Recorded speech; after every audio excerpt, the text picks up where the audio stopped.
함께 모세가 율법을 받는 그 마지막 장면인데요. 특별히 성막을 지을 기술자와 또 안식일 규정에 대한 말씀입니다.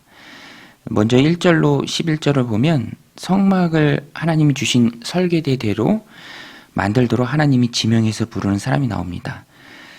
부사렐과 오홀리압이죠. 성막을 기획하고 만드신 분은 하나님이시고요. 성막을 이렇게 만들어라 라고 하나님이 말씀하실 때 그것을 받은 사람은 모세입니다. 그런데 설계도를 받은 모세가 다 만드는 것은 아니죠. 하나님께서 성막 짓는 위해서 특별히 부르신 사람이 있습니다. 부사렐과 오홀리압.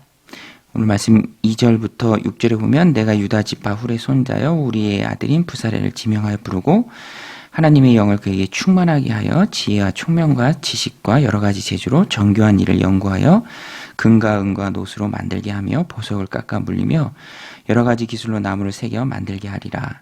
또 내가 단지파 아히사막의 아들 오홀리압을 세워 그와 함께 하게 하며 지혜로운 마음 있는 모든 자에게 내가 지혜를 주어 그들이 내가 내게 명령한 것을 다 만들게 할지니. 이렇게 하나님께서는 부사렐과 오홀리압이라는 재능 있는 사람을 지명해서 부르시고요. 그들로 하여금 하나님의 임재를 상징하는 너무 중요한 것이죠. 성막을 만들게 하십니다.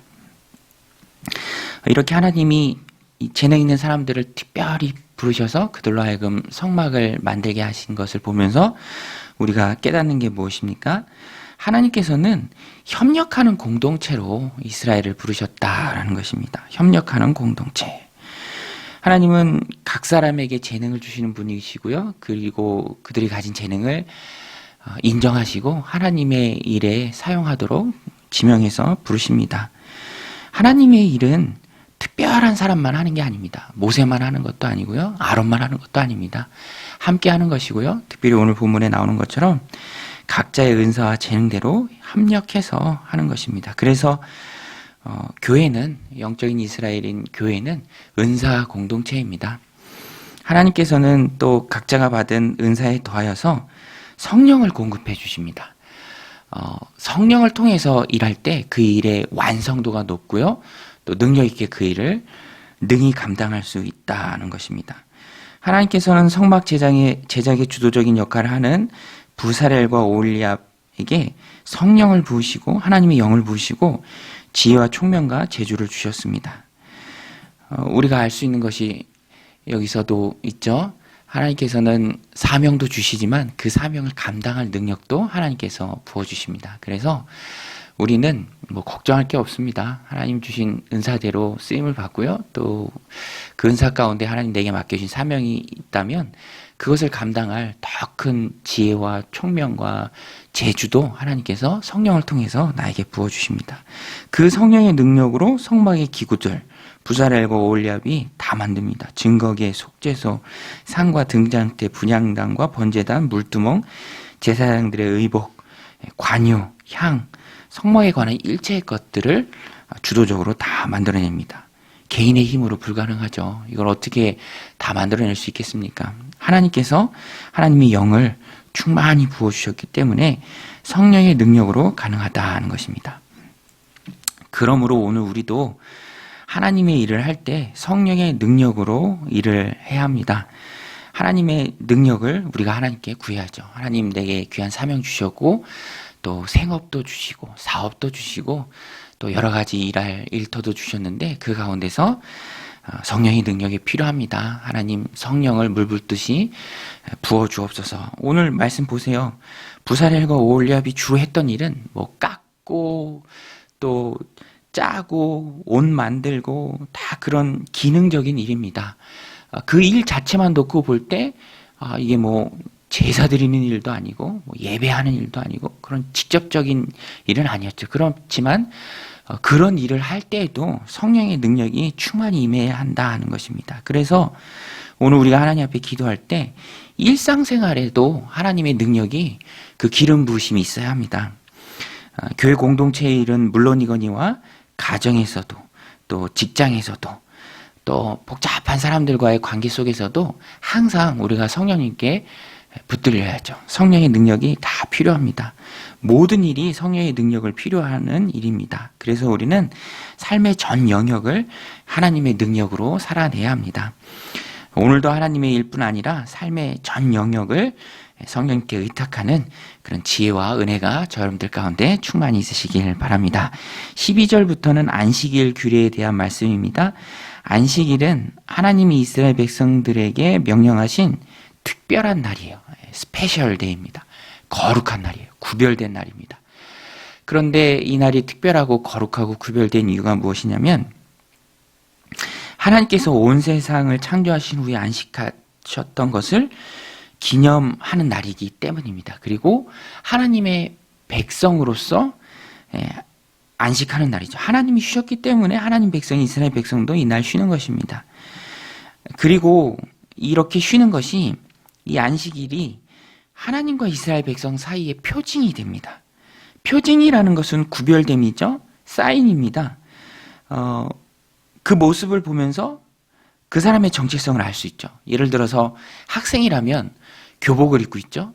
교복을 입고 있는 그 사람을 보면서 저 사람은 학생이고 어느 학교 학생이다라는 것을 다른 사람들도 알 수 있는 것이죠. 교복을 입고 있기 때문에 바로 드러나는 것이죠. 하나님의 백성인 것이 어떻게 드러나는가? 세상에 어떻게 알려지는가? 안식일을 지켜요. 6일 동안 열심히 일했다가 7째 날에는 하던 일을 다 멈추고 쉽니다. 그 모습을 보면서 저 사람들은 이스라엘 백성이고 하나님 백성이다, 언약 백성이다라는 것을 세상 사람들이 알 수 있죠. 내가 너희의 하나님이 되고 너희가 나의 백성이 되는 그 관계 속에 핵심이 되는 것이 바로 표징이 되는 안식일입니다. 6일 동안 열심히 일하고 7일째 되는 쉬는 모습을 통해서 그 모습을 세상 사람들이 보면서 이스라엘 하나님 섬기는 언약의 공동체라는 것을 알아차릴 수 있는 것이죠. 그래서 안식일은 하나님과 이스라엘 백성을 이어주는 아주 중요한 약속입니다. 오늘 말씀 12절 13절에 보면 여호와께서 모세에게 말씀하여 이르시되 너는 이스라엘 자손에게 말하여 이르기를 너희는 나의 안식일을 지키라. 이는 나와 너희 사이에 대대의 표징이니 나는 너희를 거룩하게 하는 여호와인 줄 너희가 알게 함이라. 구약의 안식일은요, 신약의 주일로 계승되었습니다. 주일은 주님의 부활을 기념하는 날입니다. 그래서 성도는 주일을 중심으로 일주일을 보냅니다. 일주일의 가장 첫날이 바로 주일이죠. 그래서 주일은 중요한 날이고요. 하나님 예배하는 날이고, 그래서 모든 일을 잠시 접어두고 예배당에 모여서 함께 하나님을 예배합니다. 구약의 안식일이 하나님과 이스라엘 백성 사이의 표징이었다면 신약의 그리스도인들은 주일을 지킴으로써 내가 하나님 자녀라는 것을 드러내는 것이죠. 또 내 신앙을 견고하게 하는 것입니다. 그래서 그리스도인들에게 있어서 주일 성수는 너무너무 중요합니다. 구약의 안식일을 지키면서 하나님 백성인 정체성이 드러났다면 지금은 주일날 성경책 들고 예배당에 모이면서 교회로 모이면서 하나님 예배하는 하나님 백성의 정체성을 지켜내는 것이죠. 주일에 예배하는 그 모습을 보면서 저 사람은 주일날 어디 놀러 안 가고 예배당 가니 저 사람은 그리스도인이다, 예수님 믿는 사람이다, 세상 사람들이 아는 것이죠. 그래서 성도는 주일 성수를 중요하게 생각해야 합니다.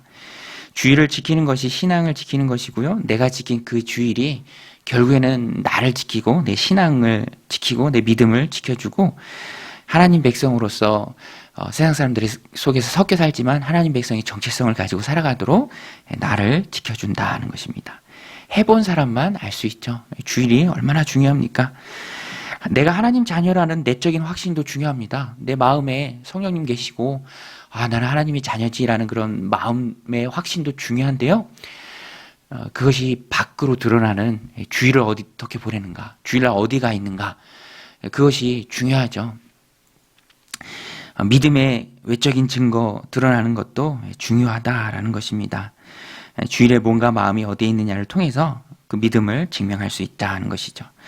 또 주일에는요, 안식일이 계승된 것이기 때문에 안식의 의미도 포함되어 있어야 합니다. 하나님께서 안식일을 주신 근본적인 목적 중에 하나는 좀 쉬라는 것입니다. 6일 동안 막 지치지 않고 달려가는 그런 기차 같은 것이 아니라 하나님도 엿새 동안 일하시고 일곱째 날에는 쉬셨죠. 사실 하나님은 피로를 모르시는 분이기 때문에 절대로 쉴 필요는 없습니다. 하나님 왜 쉬실 필요가 있습니까? 하나님이 그렇게 쉬신 이유는 사람들에게 쉬는 것을 가르치기 위해서 쉬셨죠. 엿새 동안 멈출 줄 모르는 기관차처럼 달리는 사람들로 하여금 멈춰서게 하려는 것입니다. 그래서 주일도 우리는 그런 마음도 있어야 합니다. 좀 쉬는 마음, 하나님 안에서 쉬는 마음, 예배 드리고 또 안식할 수 있는 날이 바로 주일이죠. 그래서 주일도 너무 많은 프로그램, 너무 무거운 짐을 지는 것은 어떤 면에서는 주일의 온전한 의미를 좀 간과하는 부분이 있죠. 그래서 저는 우리 교회도 되도록이면 주일날 예배 드리고 또 가족들과 함께 쉴 수 있도록 모이는 일도 좀 이렇게 줄여드리고 그러는 것도 참 필요한 일입니다. 저도 그 네팔 단기 선교 갔을 때 그 한국에서 치열하게 그 주일에 그 분 단위로 시간 단위로 막 보내다가 정말 네팔에서 여유롭게 주일 예배 드리고 성도들과 교제하고 하면서 영혼이 힐링을 얻는 그런 느낌을 받았습니다. 그래서 선교사님들도 참 좋다는 그런 고백들을 많이 들어요. 한국의 그런 치열한 교회가 얼마나 치열합니까? 프로그램도 많고, 근데 이제 선교지에 가서 영혼들 섬기면서 여유 있게 좀 시간들 보내면서 오히려 영혼이 더 건강해진다라는 그런 고백들을 들을 때가 많이 있습니다. 주일은 하나님 예배하고 하나님 안에서 쉬는 날이죠. 또 하나님 주시는 그런 영적인 충전을 맛볼 수 있는 너무너무 좋은 날입니다. 행복한 날이죠. 안과 의사들도 그렇게 얘기해요. 저도 이렇게 들으면은 눈이 가까운 것만 보면 피로하다. 이렇게 계속 보고 일하다가 한 30분, 40분은 눈을 좀 쉬게 해줘야 된다. 먼 데 바라보고 푸른 하늘 보고 이렇게 녹색 숲도 좀 보면서 눈을 쉬게 해줘야 된다. 그러면서 또 열심히 일할 수 있는 것이죠. 우리는 육체 안에 있습니다. 우리는 쉼이 필요한 존재들입니다. 하나님 안에서 영혼의 자유함을 느끼고 쉴 수 있을 때 내 영혼이 하나님 안에서 더 충전되고 그럴 때 더 많은 일들을 힘있게 감당할 수 있는 것이죠. 힘내서 일할 수 있는 것입니다. 오늘 안식일의 규례를 마음에 새기고 주일 성수로 내 신앙을 지키고 하나님 안에 안식을 누리는 복된 저 여러분들의 주일이 되시기를 주님의 이름으로 간절히 축원드립니다. 우리 함께 기도할 때 안식하는 주일, 예배하는 주일 되게 없어서 오늘도 성령으로 일하고 성령으로 사람 만나고 성령으로 가정 살림하고 성령